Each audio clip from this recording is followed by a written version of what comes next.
This is Citations Needed with Nima Shirazi and Adam Johnson. Welcome to Citations Needed, a podcast on the media, power, PR, and the history of bullshit. I am Nima Shirazi. I'm Adam Johnson.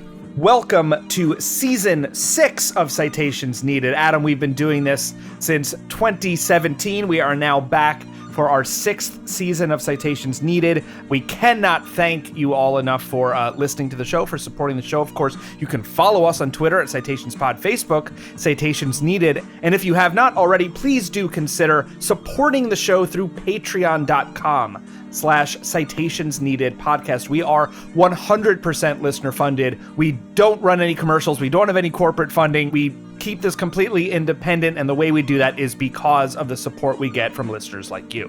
Yeah, so if you listen and you like it, please consider subscribing to our Patreon. It really does help keep the show sustainable and the episodes themselves free. Education is a great equalizer of conditions of men, stated school reformer Horace Mann in 1848. Math is the great equalizer, preached Edward James Olmos' character in the 1988 film Stand and Deliver. The best anti-poverty program around is a world-class education, announced President Barack Obama during his 2010 State of the Union. The message is everywhere, pervading political speeches, Oscar bait films, think tank screeds, and everything in between. The key to economic upward mobility, we're endlessly told, is education, a societal building block that is, or at least should be, accessible to every child, no matter their race, gender, or income level. It's a seductive, seemingly unassailable conceit, suggesting that we live in a meritocracy where second chances and generational wealth building are possible and even probable with these simple tools. But is there any truth to this idea? There's a growing body of evidence showing that education level does not, in fact, necessarily translate to higher wages, which raises the questions: why has the idea that education is the ultimate anti-poverty tool persisted this long? Whose interests are served by its continuation? And who, in turn, pays the price for this myth? On today's episode, we'll detail and debunk the widespread conventional wisdom that education is the rising tide that lifts all boats, looking at the ways it reinforces themes of individualism and personal responsibility, obscures systemic issues like racism and worker exploitation in the labor market, and ultimately keeps people entrenched in, rather than liberating them from poverty and low-wage work. Later on the show, we'll be speaking with Christina Viviana Groger, a historian of education and work in the modern United States. An assistant professor in the Department of History at Lake Forest College, she's the author of the book, The Education Trap: Schools and the Remaking of Inequality in Boston, published by Harvard University Press in 2021. So if employers, if there's a skill shortage, it's not that they're not paying their workers enough to make those jobs attractive. It's that there's not enough workers who have those skills. And the idea that individuals are to blame for their own poverty, this is an idea that dates back a very long time. This is a spiritual sequel to episode 1. To paraphrase George Lucas, it rhymes. We did our very first episode, of course, on the meritocratic mythology surrounding charter schools. This is a spiritual sequel to it, as we are prone to say. One qualifier, if I don't want to give anyone the impression that we're anti-education right up front. Peter, my son, if you're listening to this 10 years from now, you'll be about 12 years old. Don't take this to mean you shouldn't go to college. You need to go to college. This is a classic example of something we talk about a lot on the show, which is kind of macrotizing the micro, which is something that it's kind of like the sort of theory of everything tries to, how the sort of laws of Newtonian physics break down when you get to large bodies, or I guess small bodies as well. On an individual basis, education can and oftentimes is a mechanism of social mobility. But as a societal approach, and this is why it's so intuitively attractive, right, Nima? Mm-hmm. There's not really much evidence that it is. And in fact, as we'll explain, in many ways, it reinforces and reproduces many of the inequities that it supposedly is meant to curtail or stop. Yeah, it also puts the onus on oftentimes teachers to be heroes, to be martyrs in the service of education, because they are seen as this great hope to lift their students, say, out of poverty, out of dangerous family situations, the kind of hero trope of the teacher, which we're going to get into. And what that does is also create dangerous narratives about who is responsible for bettering society, right? Or are we responsible for each other? What systems do we have in place? And do we actually need heroes to rely on, as we're told consistently through our media and our pop culture, to be our savior rather than taking care of each other. Now, the notion that education is an anti-poverty tool really originated among circles of well-meaning but ultimately toothless reformist intellectuals of the 19th and 20th centuries. The Great Equalizer motto is commonly credited to Horace Mann, secretary of the Massachusetts Board of Education and early public school advocate. In 1848, Mann stated this, quote, "Education then, beyond all other divides of human origin, is a great equalizer of conditions of men, the balance wheel of the social machinery," end quote. Now, this ethos would continue as a reaction to the severe inequities of the Gilded Age during the waning years of the 19th century, a product of the Industrial Revolution. In the 1880s, approximately 40% of industrial workers earned wages below the poverty line of $500 a year then. Women, Black workers, immigrants, and children, of course, were paid the least. Meanwhile, in 1890, the wealthiest 1% of U.S. families owned 51% of real and personal property in this country, while the poorest 44% owned a measly 1.2%. This dire economic climate would spark a series of historic labor actions. For instance, the Great Railroad Strike of 1877, the Haymarket Riots of 1886, the Homestead and Pullman strikes of the 1890s, and the 1902 Anthracite Coal Strike. Now enter the progressive reformists with a capital P at the turn of the 20th century. A predominantly middle-class group that had benefited financially from the Second Industrial Revolution, progressives were anti-monopolists who sought to preserve but soften capitalism through manifold initiatives: business and antitrust regulations, child labor laws, prohibition, school expansion, and so on. This, they hoped, would stem further worker unrest and, relatedly, the growth of socialist doctrine. Out of this rationale came one of the progressive movement's chief convictions, that education could be used as a tool to fight poverty and encourage social mobility. Low-wage workers were given little pay, progressives contended, because they were low-skilled.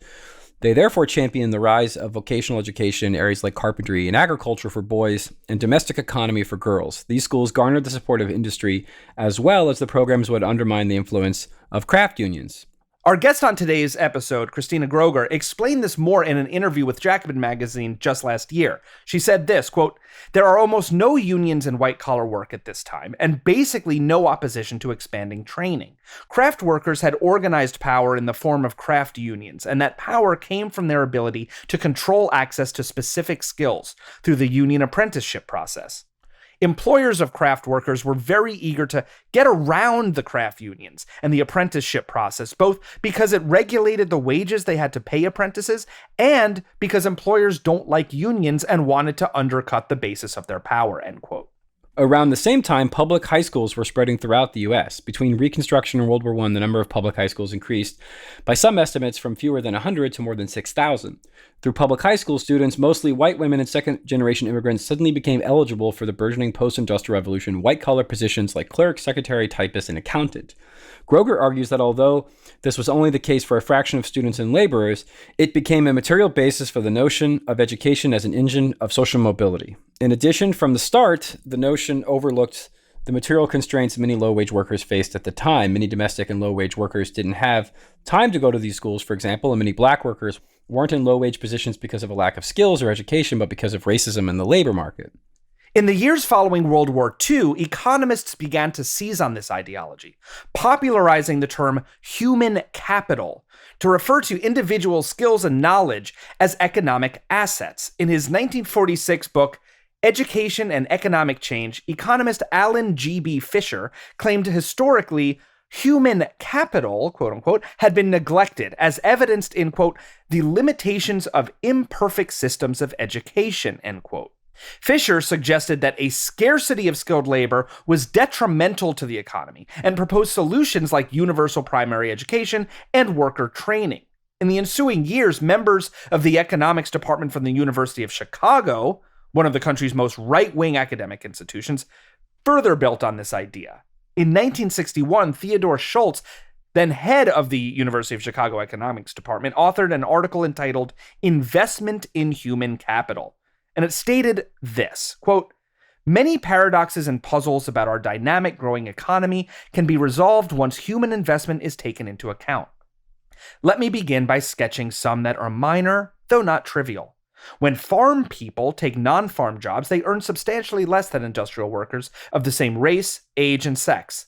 Similarly, non-white urban males earn much less than white males, even after allowance is made for the effects of differences in unemployment, age, city size, and region.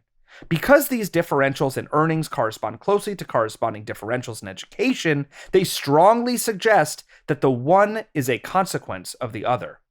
Negroes, he wrote, who operate farms, whether as tenants or as owners, earn much less than whites on comparable farms. Fortunately, crops and livestock are not vulnerable to the blight of discrimination.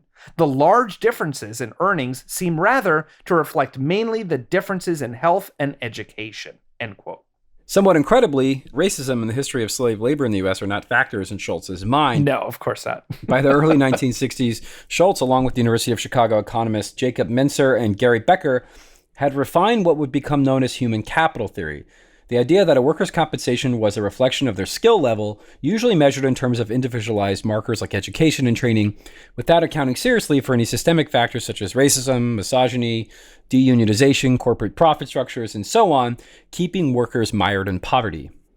Now, cutting to the 1980s, this idea has also been the message, whether explicitly or implicitly, of countless films as well, namely those that are quote-unquote based on a true story about a dedicated teacher whose unconventional methods, emphasizing personal discipline and responsibility, break through to unlock the once recalcitrant student's true potential. Yeah. One of the best examples of this is the 1988 film Stand and Deliver, which tells the story of teacher Jaime Escalante, played, of course, by the great Edward James Olmos, an effective, stern high school teacher in East LA who taught calculus to largely working-class Latino students. It is one of the most famous examples of the all they need is a good teacher trope in film and TV. Now, while the theme had been established already in films like 1955's Blackboard Jungle and 1967's To Sir with Love, incidentally, both starring Sidney Poitier, and in a different way in films like Born Yesterday, My Fair Lady, The Prime of Miss Jean Brodie, Stand and Deliver leaned more heavily into the idea of education as an anti-poverty tool, telling us in the script that, quote, math is the great equalizer.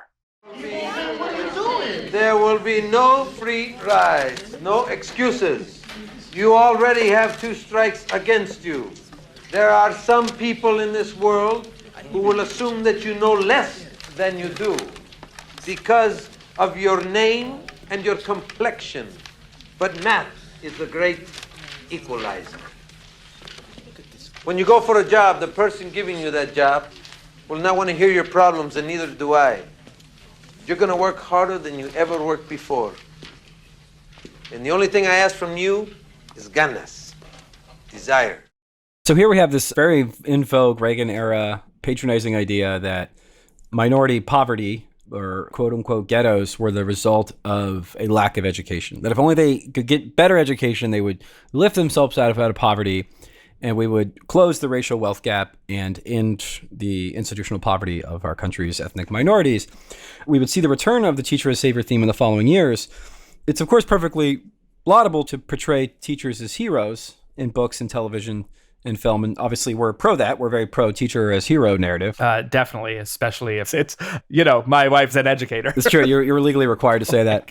But these films perpetuate a very right-wing idea that if we just scold and patronize and discipline minority youth enough that they can somehow lift themselves up out of poverty. These include 1989's Lean on Me, which was based on the true story of Joe Louis Clark, a high school principal in a predominantly black and Latino working class part of Paterson, New Jersey. Clark is played by Morgan Freeman. Clark's school was in danger of being placed in receivership by the New Jersey state government unless students improved their test scores on the New Jersey Minimum Basic Skills Test. To achieve this, Clark employs draconian methods, including expelling 300 students and punishing students if they don't learn the school song. This is like peak Reagan, early George H.W. Bush days. White people love these fucking movies, right? I mean, let's just be honest. Like, I hate to be the white guy who criticizes white people, but come on. Like, white people love these kind of fucking movies where there's all this kinds of, again, sort of racial disciplining where one of the good ones lays down the law. In this scene, a parent objects to Clark's draconian approach. And in this clip, this is his response to her in which he characterizes the use of government assistance as a lack of pride and talks about the importance of educational priorities. Now, you're right, Mrs. Barrett. This is a war. It's a war to save 2,700 other students, most of whom don't have the basic skills to pass the state exam. Now, if you want to help us, fine. Sit down with your kids and make them study at night. Don't get your families off welfare. Dare you talk to these people Give about our children some pride. Let them get their priorities straight. In another scene, Clark imparts a lesson of individual responsibility in the students whose performance he's attempting to improve. My motto is simple. If you do not succeed in life, I don't want you to blame your parents. I don't want you to blame the white man. I want you to blame yourselves. The responsibility is yours. In 2 weeks, we have a practice exam and the minimum basic skills test on April 13th. That's 110 school days from now. But it's not just about those test scores. If you do not have these basic skills, you will find yourselves locked out. Locked out of that American dream that you see advertised on TV, that they tell you is so easy to get. You are here for one reason only: to learn, to work for what you want. The alternative is to waste your time and to fall into the trap of crime, drugs, and death. And Clark is clearly presented as the film's hero. His methods and ideology are key to the kids' success, which they invariably have. Yeah, so in this Oscar-worthy speech by Morgan Freeman, this idea that, look, basic skills, literacy, education, extremely important. I cannot stress this enough. We are not anti that. But the idea, as presented here and in so many of these films, that you need this stern discipline and that it really comes down to proselytizing about personal responsibility, work ethic. This is all on you, earn your dream. That kind of rhetoric doesn't take at all a systemic approach to what we know are so many failures in the educational and societal safety net system that we have here. Yeah, here you have Morgan Freeman talking about the alternatives are death in prison and drugs. And the idea is that unless you're educated, right, only those who sort of achieve a certain level of passing tests, that anyone who falls short of that is not worthy of life and dignity and economic security, right? It's taken as this law of nature that that's just the way society is, versus having a floor that everyone's entitled to of human dignity and enough money to survive and have bread and roses, right? And be able to go on vacation just by virtue of being alive, by being a human being. That you have to somehow prove yourself to pull yourself up out of this trap. It's the definition of a rat race. It's like there's this totally artificial society contrived competition TV show that if you win, congratulations, you're one of the big winners. But the other 80, 70% who fail, tough shit, that's on you. Maybe it's on some bad teachers, I guess, is how you can sort of justify it. Well, which is literally the entire kind of conceit of the charter school lottery system. Well, right. And it's all part of the same ideological stew. And so these movies, just one after the other, would fulfill this role of having 52-year-old white men and women look at the screen and nod their head going, that's right. Yeah, no, exactly. Right. And so, you would see this theme in the ensuing years, not coincidentally, as Teach for America became more and more successful. There's Dangerous Minds from 1996, of course, with Michelle Pfeiffer. There's Finding Forrester from 2000 with Sean Connery. There's Freedom Writers from 2007, Hilary Swank. The Blind Side is another example with Sandra Bullock from 2009. The list goes on and on. But I can't move past Dangerous Minds that quickly, Adam. I remember seeing this when I was in high school. Gangsta's Paradise was on the soundtrack. So I just want to stick around with Dangerous Minds for just a minute. Now, based on, of course, a true story, says the title card, it chronicles the experience of ex-Marine Luann Johnson, played by Michelle Pfeiffer, who teaches at a California high school attended primarily by who? Low-income Black and Latino students. Here is a clip of Johnson in the film speaking to her students in the classroom about making the choice to get educated and abandoning their victim mentality. Hey, listen, nobody's forcing you to be here. You have a choice. You can stay or you can leave. Lady, why are you playing this game? We don't have a choice. You don't have a choice. You don't have a choice on whether or not you're here? No. If we leave, we don't get to graduate. If we stay, we gotta put up with you. Well, that's a choice, isn't it? You have a choice. You either don't graduate or you have to put up with me. It may not be a choice you like, but it is a choice. Man, you don't understand nothing. I mean, you don't come from where we live. You're not bused here. Do you have a choice to get on that bus? Man, you come and live in my neighborhood for 1 week, and then you tell me if you got a choice. But there are a lot of people who live in your neighborhood who choose not to get on that bus. What do they choose to do? They choose to go out and sell drugs. They choose to go out and kill people. They choose to do a lot of other things, but they choose not to get on that bus. The people who choose to get on that bus, which are you, are the people who are saying, I will not carry myself down to die. When I go to my grave, my head will be high. That is a choice. There are no victims in this classroom. But there are. Lots of them. By definition, those who are born into abject poverty are victims. Didn't you know that poverty is a choice, Adam? Victimhood is not about the moral properties of the individual being victimized. It's a material power relation. But anyway, so yeah, this ethos became wildly influential. It was kind of the basis of education policy, virtually bipartisan. I think there was a few Democratic holdouts up until the 90s, and then they just kind of went away. And this kind of bootstrap education as anti-poverty measure would become consensus. Former U.S. President George H.W. Bush said, quote, education is the key to opportunity. It's the ticket out of poverty. Former U.S. President Barack Obama said in his 2010 State of the Union as part of his pro-charter school Race to the Top education initiative, which we detailed in episode 162 on the dangers of data framing, he said, quote, in the 21st century, the best anti-poverty program around is a world-class education. Yes, and the audience watching The Blind Side stands and applauds. Now, this message has been used to exalt charter schools as well, as we've been discussing, particularly those that have cropped up in resource-starved neighborhoods over the past 2 decades. Charter schools in poor neighborhoods, the logic goes, can help close the achievement gap between quote-unquote advantaged and quote-unquote disadvantaged students, which historically in neoliberal education rhetoric means white students versus Black and Latino students. Now, a quick aside about this term, achievement gap. According to scholar Laura Jones, the term originated in a 1956 article in the Washington Evening Star to describe an alleged disparity in standardized test performance between Black and white high school students in Washington, D.C. The article was headlined, School Probers Told of Lag in Negro Learning.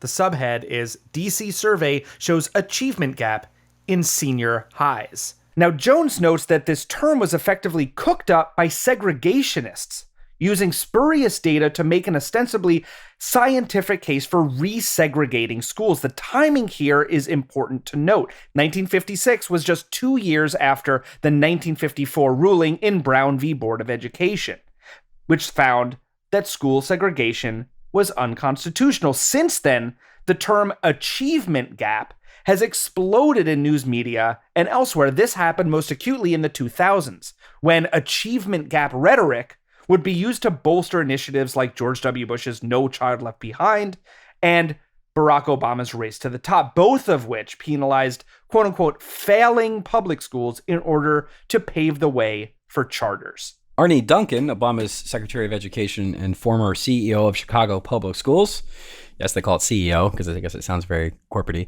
and charter school shill, has become a major promulgator of this. In 2016, Duncan argued the following in the pages of The Atlantic, quote, what is it that schools can do to scale for children to close achievement gaps, to face the real burdens of poverty? As the CEO of the Chicago Public Schools, and later as U.S. Secretary of Education, I had the good fortune to visit dozens of gap-closing charter schools. I always came away from these visits, as I do when I visit any great public school, with both a sense of hope and a profound feeling of respect and gratitude for the school's educators and school leaders. Yet I absolutely reject the idea that poverty is destiny in the classroom and the self-defeating belief that schools don't matter much in the face of poverty. Despite challenges at home, despite neighborhood violence, and despite poverty, I know that every child can learn and thrive. It's the responsibility of schools to teach all children and to have high expectations for every student, rich and poor. End quote. In 2004, while at the helm of the Chicago Public Schools, Duncan closed 80 public schools and opened 100 charter schools as part of a disruptive program euphemistically referred to as turnaround. Not long after, as Diane Ravitch notes, some of the turnaround schools failed and were closed. By 2021, the Chicago Board of Education voted unanimously to put an end to the turnaround strategy. Studies have shown repeatedly that charters do nothing to improve the so-called achievement gaps. As early as 2010, most studies measuring charter schools' effects had found that charter schools, which had been in existence since 1992 at that point, produced achievement gains that were about the same or lower than those found in traditional public schools. A 2014 study from the University of Minnesota comparing charters and traditional public schools found that charters usually perform below their district counterparts, and in the cases they do outperform them, it's only by single-digit margins. Charter schools' 4-year graduation rate was 66% compared to non-charters 68%, and 5-year graduation rates were 76 for charters and 86 for public schools. Now, what Arne Duncan was writing about, Adam, it's hard to argue against the idea that everyone deserves a good education, right? That's actually not the argument. It's about relying on education as the salve and the solver of poverty rather than addressing what creates poverty. And so it's kind of like a bait and switch in that op-ed because, of course, education level alone does not, in fact, necessarily translate to higher wages, as numerous studies have shown over the years. For example, service workers, on average, have higher levels of education than they did 2 decades ago.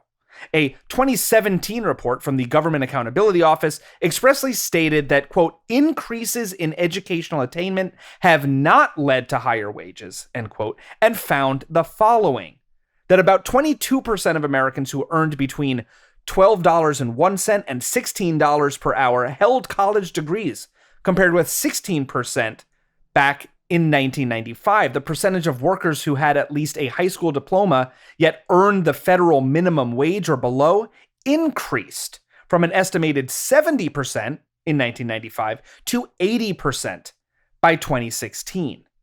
Studies have also shown that significant portions of workers make more money than their more educated counterparts. For instance, a 2021 Georgetown University report found that roughly 16% of high school graduates earn more than half of workers with a bachelor's degree. Also, 28% of workers with an associate's degree earn more than half of workers with a bachelor's degree, and 36% of workers with a bachelor's degree earn more than half of workers with a master's degree. So still, how much one makes comes down more importantly to one's field of study, right? What your major is, what you really concentrate on, your eventual occupation, which sometimes doesn't have to do with what you studied in school, oftentimes does not, including tons of other factors, of course, race and gender being critical there as well. It's also worth asking, as many are increasingly doing, what would happen to low-wage jobs if all people working them advanced one or more education levels? As MIT professor Paul Osterman has written, quote, what if all employees in low-wage jobs suddenly acquired a community college degree or better? Would the jobs they hold disappear? Would the wages of all of them rise? The exact answer to this question differs depending on the time horizon. However, any reasonable period, the answer would seem to be no. End quote. The education as anti-poverty tool trope doesn't take into account the necessity under a capitalist system for a pool of low-wage workers, regardless of education status. The United States has long had one of the highest rates of education access and enrollment in the world, consistently ranking in the top 10 most formally educated countries worldwide, but it also has and still has one of the highest rates of inequality and disproportionately high rates of absolute poverty. According to the Census Bureau, the high school completion rate in the U.S. for people over 25 and older increased from 87.6% in 2011 to 91.1% in 2021. And between 2011 and 2021, the percentage of people aged 25 and older who had completed a bachelor's degree or higher increased by 7.5 percentage points from 30.4 to 37.9%. In 2017, however, the U.S. ranked 23 out of 30 quote-unquote developed countries in a measure known as the Inclusive Development Index, which factors in data on income, wealth, poverty, and sustainability, created and designed by the World Economic Forum. Yeah, so clearly high education levels don't necessarily correspond across the board to, quality of life improvements. I mean, over the past 2 years, we've seen life expectancy drop in the United States, regardless of any kind of metrics that have to do with education, largely, of course, due to the COVID pandemic. This from NPR, quote, in 2019, someone born in the U.S. had a life expectancy of 79 years. In 2020, because of the pandemic, that dropped to 77 years. In 2021, lifespan dropped again to 76.1 years, and for some Americans, life expectancy is even lower, according to a provisional analysis from the CDC. And of course, the key metric is poverty. As of 2020, 37 million Americans, or 11.4% of our population, lives in poverty. And so the question is all this investment and bootstrapism and charter school movement in the 90s, did this actually reduce the achievement gap or reduce poverty? And the answer is unequivocally no, it didn't. Because education in and of itself can't do that, and frankly, really shouldn't have to do that. That's not a burden that education as this kind of abstract moral good should have. The thing that should lower poverty is taking all of the stuff that all the people have who are filthy rich and giving it to those that are poor. That way you stop poverty in a matter of days, if you want to, versus relying on these kind of abstract, decades-long horizons of trickle-down bootstrapism, which are full of cozy rhetoric, but don't actually do the thing they're set out to do, which is reduce poverty, because we still have a lot of poor people in this country relative to other quote-unquote developed countries. To discuss this more, we're going to be joined by Christina Viviana Groger, a historian of education and work in the modern United States. She is an assistant professor in the Department of History at Lake Forest College and the author of the book, The Education Trap: Schools and the Remaking of Inequality in Boston, which was published last year by Harvard University Press. Tina will join us in just a moment. Stay with us.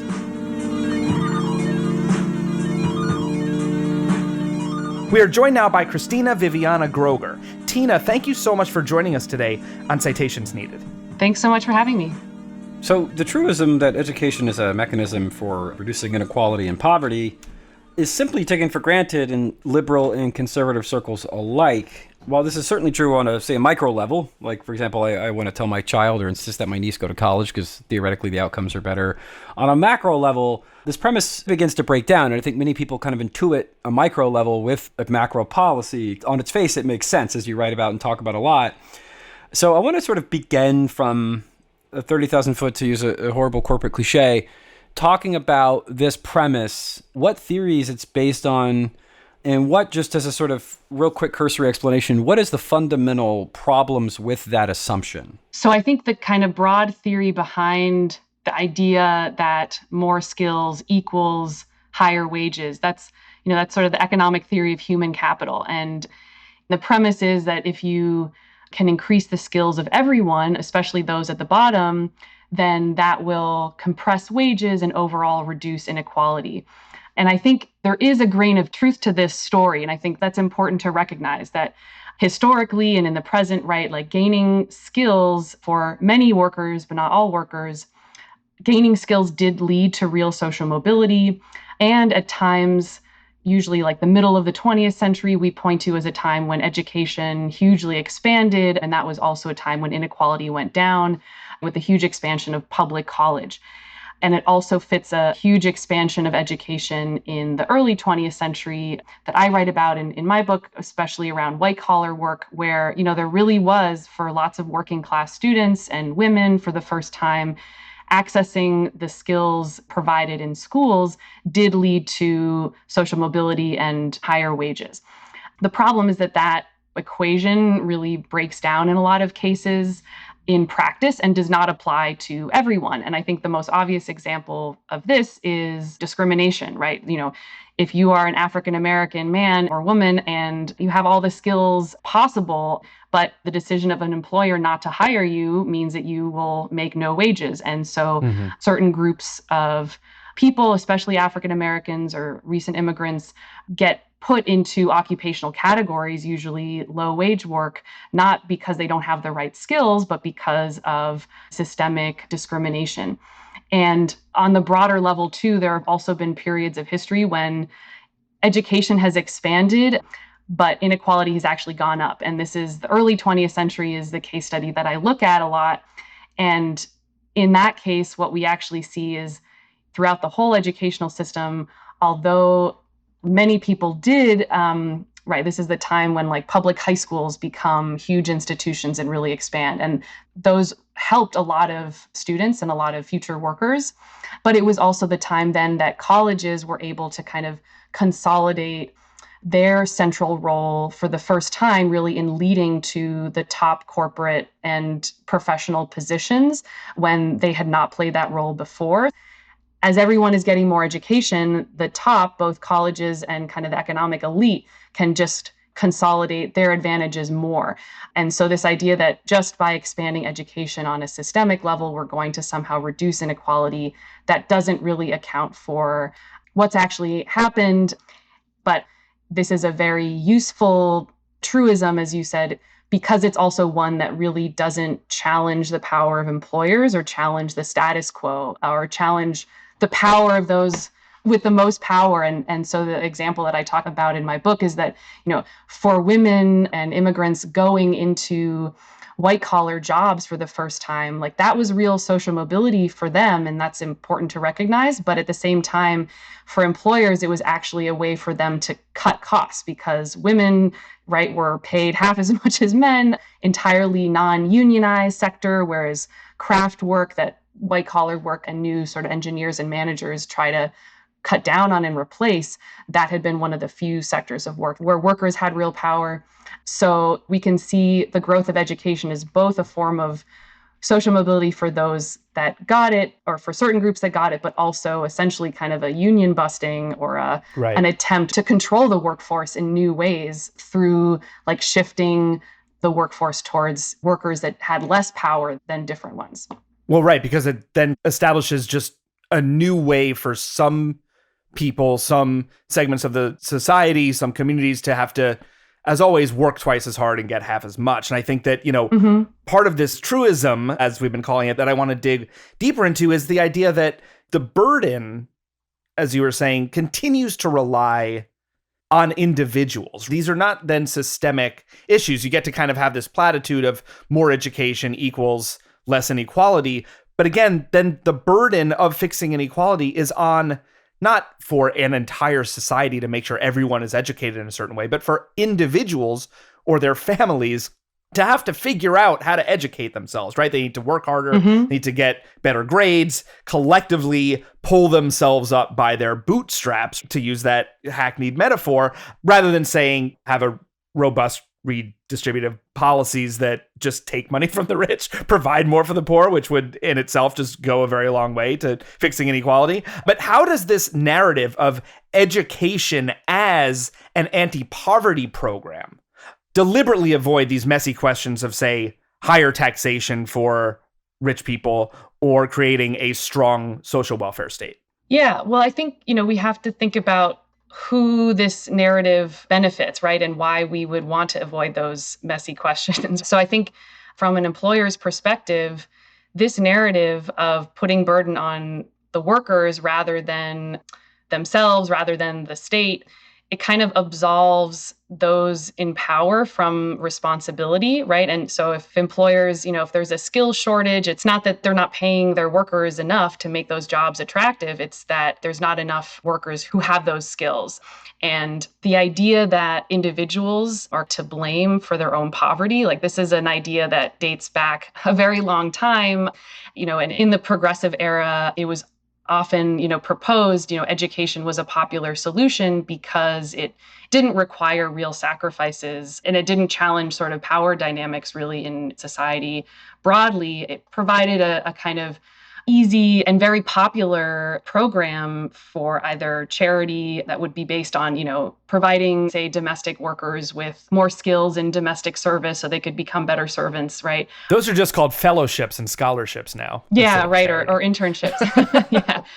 But yeah, we see this sort of analysis persist in kind of cultural poverty theories of the 1960s, that there's sort of an inherent problem. And so schools, because they're transformative or imagined to be kind of socially and individually transformative, then they're the right solution. But I think at the end of the day, it's so popular because, again, it really doesn't require those in power to really make any sacrifices. And because it has this grain of truth, I think it's kind of dangerously accepted, right? And not, that's why like across the political spectrum, you see this kind of narrative persist, and it can kind of take hold in a way in like popular imagination because it is intuitive. But I think we can see throughout history and in the present the ways that, right, this is kind of letting a lot of those who are ultimately responsible for inequality, for labor abuses kind of off the hook. And especially employers, they're very happy to have training done for them, right? It also offloads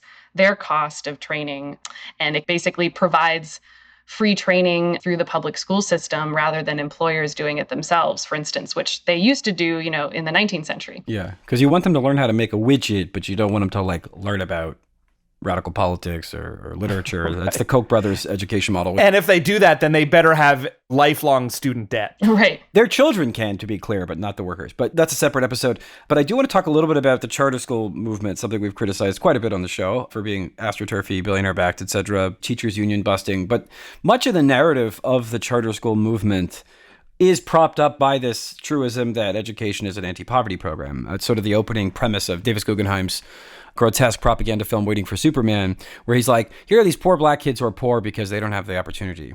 And this opportunity narrative, they love this word opportunity. It's also fucking patronizing. It's this head patting. They just need opportunities. Because I'm over here and I have, I'm Gates, I'm Walton. I have 10,000 fish. You're starving, but I'm going to teach you how to fish rather than just giving you my fish, with an understanding that fish have a very narrow shelf life. So maybe this metaphor is not very good, but you see my point. So I'm going to teach you how to fish. I'm going to donate 2 of my fish to open a fishing academy. There's sort of this constant kind of hamster on a wheel bullshit, right? To mix animal metaphors. And the charter school movement is pretty much propped up by this assumption. And of course, you combine this with the fact that black schools were underfunded objectively for decades, right? So you had this genuine frustration with the school system that was co-opted by these forces, very sophisticated PR. And then you have this idea that you touched on it earlier, but this kind of Daniel Patrick Moynihan liberal racism, right? Of kind of culture. And, we need to have them line up every day on a piece of fucking tape. Yeah. And have the right uniforms. And if they just have better culture, then we'll have better inequality and outcomes. That's borne out not to be true at all. That's all bullshit. Right. Not necessarily worse, but basically a wash with some teacher unions busted up and school boards undermined, et cetera, et cetera. So talk about the ways in which this kind of, it's bipartisan. I mean, again, Obama spoke in this language. Republicans, of course, love this language. It's kind of gone out of favor in the last few years, but this basic premise that this head-patting opportunity narrative is premised on this fundamentally false idea, again, that it has such a bipartisan hold on how we view the purpose of education, how that dovetails with the charter school movement. Yeah. So here I think this language of blaming the individual, essentially, right? It's the failure of the individual for having enough skills to get the jobs that would give them social mobility, et cetera. I think that sort of becomes a blaming the school system in sort of charter school reform rhetoric, right? And then blaming entire school systems or blaming public schools in particular for failing to provide students with all of the skills, but in reality, overcome poverty and provide sort of a magical transformation to allow them to access good jobs in the future. So I think here's where the popular imagination of the role of education then can be used to kind of attack one of the most well-developed parts of the welfare state that the U.S. has, which is the public school system, and it can become part of a kind of conservative project to undermine it or to dismantle it. But I think because there is I'm thinking now of why have liberal reformers or the Democratic Party, why have they embraced it as well? I think because also, again, this narrative tends to favor employers, or it doesn't really challenge employers. So it's easier and kind of more politically feasible to focus on education reform than it is, say, on tax reform or other kind of more substantive policies that would actually redistribute power. And then I feel like education kind of just becomes a punching bag for everyone, and schools and teachers are blamed, for every problem that young people and older people may have. But it can always be spun into, the schools are failing or the schools are not doing enough, even if, of course, schools are overburdened and a lot of schools are underfunded and don't have the resources even to do kind of basic education. But I think it kind of spirals, and it fits also with a kind of anti-labor mission, right, in the sense that charter schools are also places where they don't need to follow labor policies, and the public schools can hire whoever they want, although we're now seeing charter schools, teachers unionizing themselves. But yeah, a way of kind of getting around some of those labor policies also. Yeah, because I think it feeds into this meritocracy. Because the only way that like a quote unquote meritocracy system, or you look at this country, you see the massive inequality, the racial ghettoization, the wild racial gap, all this stuff. The only way you can sort of make that make sense, right? The only way you can reconcile that, the worldview, is that we have a meritocracy, but there's all these bad outcomes. Right? People aren't trying as hard as they need to. Well, right. The only way the liberal can kind of rectify that in their head is to say, oh, well, they haven't had enough opportunity. Because the right-winger would use a kind of quasi-eugenicist argument that they're always going to be poor. And so the liberal has to rectify these two things. And that's where you merge into the Daniel Patrick Moynihan eugenics by proxy when you talk about culture. Yeah. And then you say, oh, they haven't had enough opportunities. And so if we could just fix the schools. But not all schools, Adam. Only certain schools, only certain pipelines exist for success. Right. And it's the only way the sort of worldview makes sense, because like you said, it doesn't upset anyone. I think we talk a lot about the 2000 law that Bill Clinton passed his last week in office that created the tax break for real estate. I think, well, it was hedge funds and real estate to invest in education for charter schools. And just how perfect that is, because it's like, oh, here's this little device we have that's going to save you millions of dollars on taxes, which is a form of revenue generation, right? And also it's going to help solve racism. It's like, what a perfect solution. The thing that makes for hedge funds and real estate. Yeah, what are the odds out of all the gin joints? Yeah. Wow. Sorry. Yeah. To that point, Tina, I want to ask you specifically about your book, The Education Trap, Schools and the Remaking of Inequality in Boston.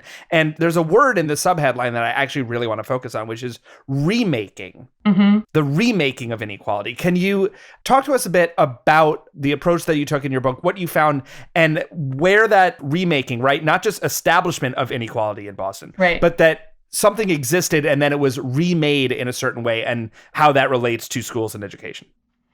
Yeah, well, no, thank you for the question. So the remake is kind of referring to how, I argue that the educational system ultimately didn't really challenge some of the oldest hierarchies, be they gender or racial or kind of economic or class-based hierarchies that had long existed, right, in a very overt form in Boston in the 19th century. And those overt forms, like an extremely segregated labor market, but more through informal and kind of family relationships, because education played a very small role and most people found work through their ethnic or kinship ties or family networks, social networks, but in an extremely segmented and hierarchical labor market. And the promise of education in the early 20th century was that it would challenge these sort of overt forms of hierarchy and inequality.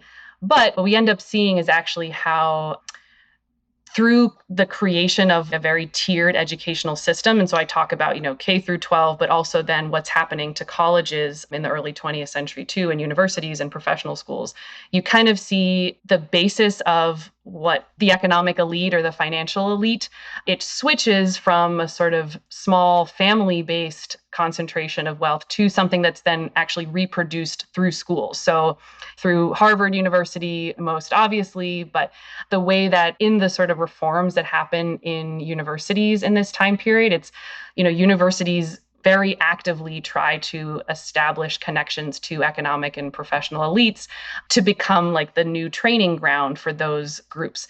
So I end my book in 1940, or kind of the end of the Great Depression. And by this point, everyone across the board has much more schooling than they did at the end of the 19th century. But inequality has actually gone up in this period, which is an irony if you think that education can reduce inequality. And that's because now education is actually forming, although there are these individual paths of social mobility, on a broader level, it's actually forming kind of a new form, a new structure of inequality, or a new way that individuals can be channeled into the right jobs, because specific schools and institutions are very closely connected to employers in the area and really do function sometimes as like direct channels to elite employment opportunities. Right. In that case, education ends up reproducing and codifying inequality, as you also talk about. Right. Which, that's why frats exist, right? Sort of the reproduction zones of inequality and exclusion and racial exclusion. Yeah. So having said all that, that Seinfeld bit versus everything before having said all that's a lie. Having said all that, education and schooling, as you argue and we all agree, is intrinsically important. while it may not be a elegant mechanism to solve inequality or to improve the plight of the poor, to reduce poverty, society still need education. So I'm going to ask you, for those listening who's like, well, wait a second, well, if education doesn't, if it's not some with a quote unquote great equalizer, then what the fuck is it for? Without being too squishy about it, obviously all societies need an educated population for civic engagement, etc. Our plumber should, read John Milton poems and, that kind of romantic vision of education. We are pro-education on the show. I happen to be very squishy about education, especially liberal arts education. Yeah. So what is the value? If you were the dictator tomorrow and you got to control the Department of Education by, authoritarian rule, what would that look like? What is the point of education? As you could probably imagine, this book, talking to largely like educators, this sometimes gets me into trouble because then they ask like, okay, but are you saying there's no point, or are you saying we shouldn't have education, or what? And what are you saying, professor? Yeah, right, exactly. So in part because as we started the conversation, education still is very important for accessing job market outcomes, even though those good jobs are shrinking. But, to the extent that they exist, it's still really important to have education. I think that because that is still true, we can't blame students for having a often very vocational attitude towards their education, or say, going to college so that they can have a good career. I think there's sometimes a sort of liberal arts or sort of hand-wringing about, the careerism of students. And it's like, well, okay, but this is this is the system that they are part of. And I don't blame them for that. So I want to, sort of acknowledge, it makes sense given that this is the society that we live in. At the same time, I think that because education is so caught up with that purpose for, or its meaning in our society is sort of caught up with that purpose, the only way to imagine alternatives for what education could be has to happen after we've addressed the job question. So, I think we have to ensure that everyone can access a well-paying job after the end of their schooling, whenever that may be, in order to free up education to actually be about something else.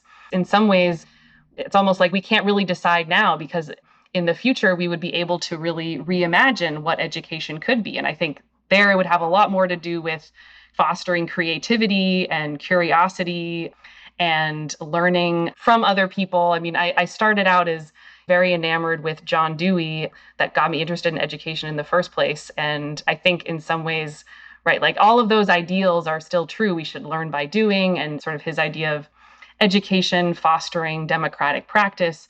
But we can't do that, right, if the educational system is sort of held hostage by the economy. So that's one thing. I mean, another way that I've been thinking about it lately too is, how can we reimagine education to actually be teaching students the skills to remake society? So thinking about political action as a form of education, or students leading walkouts and protests, which Whoa. CRT, guys.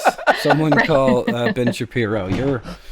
You're polluting young minds with this nonsense. Yeah, exactly. Or even worse, instead of teaching students how to become better employees from an employer's perspective, why don't we teach them how to organize a union, right? Whoa. That seems like relevant job preparation to me, right, in 2022. Absolutely. And in ways that, political education, working on a campaign, being part of organizing a union, all of that is also important education and training, you can say, for the kind of political change that, I think we need to actually address inequality. So, I don't know if schools as they are currently formed are going to be the form for that form of education, but I think that would sort of be my, in an ideal world, education would actually be about how do you actually change the world, and not just go and start a nonprofit, but, to really engage in politics in a meaningful way. Because theoretically, everyone should be able to pursue education for its own sake. But maybe 20% of the time you learn how to be an engineer or change a tire. That's probably, someone has to do that shit, right? Not everyone can be podcasters. Some people need real jobs. Not everyone has a classics degree. That's true. And then becomes a podcaster. So, Tina, before we let you go, we'd love to hear what you're working on currently, where folks can read more of your work, maybe beyond the book that they should all buy. But, what are you working on these days? What should people look out for?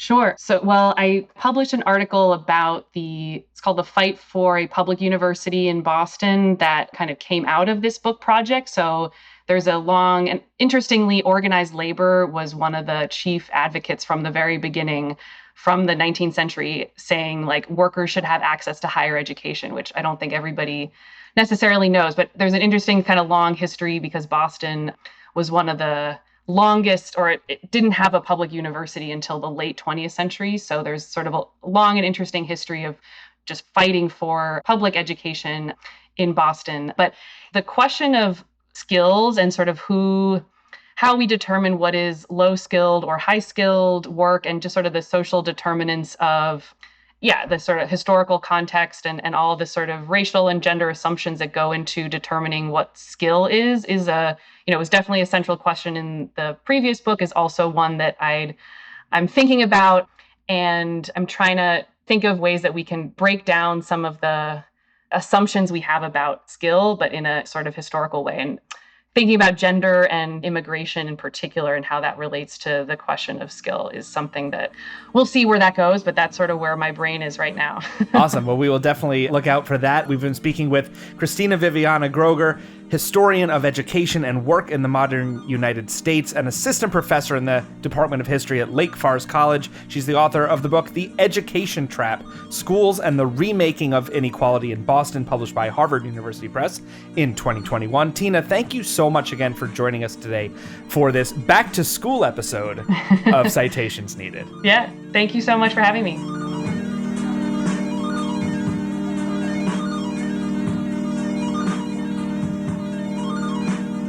Yeah, the sort of history of the existential question of pedagogy is a fascinating one, and maybe it's a little pat or high-minded to say, well, education is good in of itself. Obviously, it needs to provide people with relevant skills. We need people who can fix toilets and software engineer. Like, oh, that's important. Like, I'm not saying everyone needs to get the sort of proverbial major and beat poetry or whatever kind of Fox News punching bag you want to use. But I want to live in a world where we have those majors, and those majors are valued and cherished and not mocked and used as a punchline. I know we're pandering a little bit because our audience is made up of overeducated, downwardly mobile types. But at the same time, it's like... We validate you. Yeah, exactly. At the same time, we talk about the great equalizer. It's like, what's a great equalizer?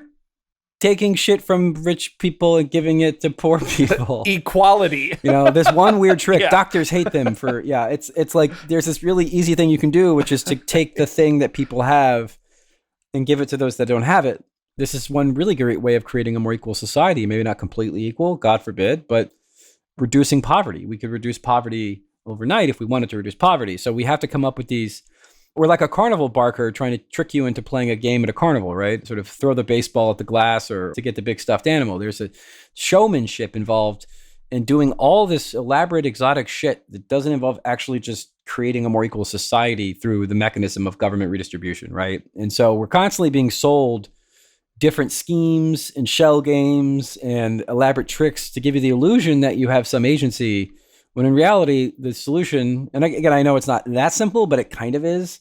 Meanwhile, the solution is very simple, which is we should just make sure people aren't poor by providing them a very robust floor of food, groceries, rent, a dignified living, union, protections if they have employment, things of that nature. Yeah, and it may not come down to your success being dictated by having a hero in the classroom teaching you, right? Someone that sacrificed their own career to go into education with all their idealism and martyrdom to lift others out of ignorance and poverty, which is just super patronizing and also puts a lot of pressure on teachers who already have a lot of fucking pressure on themselves. They don't need to constantly see hero stories in pop culture, because you know what that is not doing? That's not making people flock to the profession of teaching, right? It's not actually doing that. What teachers need is not these flashy movie commercials. They need safer work environments and more money. And then I'm sure there would be more teachers. But what these pop culture fantasies do is it really motivates people who are susceptible to that message to join organizations like Teach for America, not to become teachers because they are educators and that is their job, but it's a, kind of do-goody thing on the way to your Wall Street job. You stop over Teach for America for a few years and then you move on. So it bloats those ranks while taking away from the idea that teachers alone should not be expected to like solve poverty, to solve systems of inequity and oppression that are maintained at the highest levels of our politics and our society.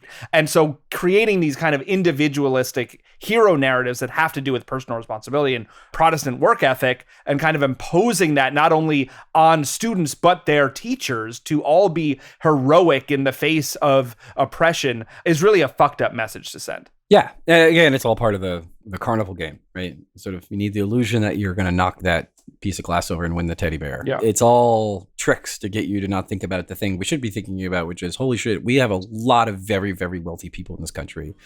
And we have a lot of very, very poor people in this country. And those two things ought not coexist. That will do it for this episode of Citations Needed, our season 6 premiere. Thank you, everyone, for coming back with us. We are thrilled to be back for this season. We have a lot of great stuff coming up, so we hope you stick with us. Of course, you can follow the show on Twitter at CitationsPod, Facebook, Citations Needed, buy some merch at bonfire.com, search for Citations Needed, and of course, you can always become a supporter of the show through patreon.com/Citations Needed podcast. All your support through Patreon is so incredibly appreciated, as we are 100% listener funded. And as always, a very special shout out goes to our critic level supporters on Patreon. They include Zach Cathcart, Lorenzo Mitchell, Eric Knight, Morgan Green Hopkins, Ed Zitron, Corporate Zombie, Daniel Sweat, Eric Joyner, Buzz Among Us, Stinky Pete, DL Singfield, JM Geralt, Chris Vincent, Nigel Kirby, Scott Roth, Porter Schutz, Zachary Henson, Josh Durlam, Joe Wengert, Steely Dan Halen, Douglas, Danger Manley, Green New Neil, Trasdat, Brickshop Audio, Supple Old Man, Chris Sarah, Ben Lazar, Joe Schmo, James Michaela, Greg Westney, Drew Johnson, Max Belanger, David Bettner, Brendan O'Connor, Ultra Miraculous, Zappo, Sturm Wyvern, Darren Brady, Rob, Mr. Honeycrisp, Justin Harper, Max Wilsey, Blake Bunell, Xenia Zadvornik, Brendan Hines, Zach Reitzel, Rulo's Bar, Shockfist, Weedlord, and of course, Computer Scare. I am Nima Shirazi. I'm Adam Johnson. Thank you for listening to Citations Needed. Our senior producer is Florence Burrow Adams. Producer is Julianne Tweeten. Production assistant is Trenta Lightburn. Newsletter by Marco Cardellano. Transcriptions are by Morgan McCaslin. The music is by Granddaddy. Thanks again, everyone. Welcome back to Citations Needed for Season 6. We'll catch you next time.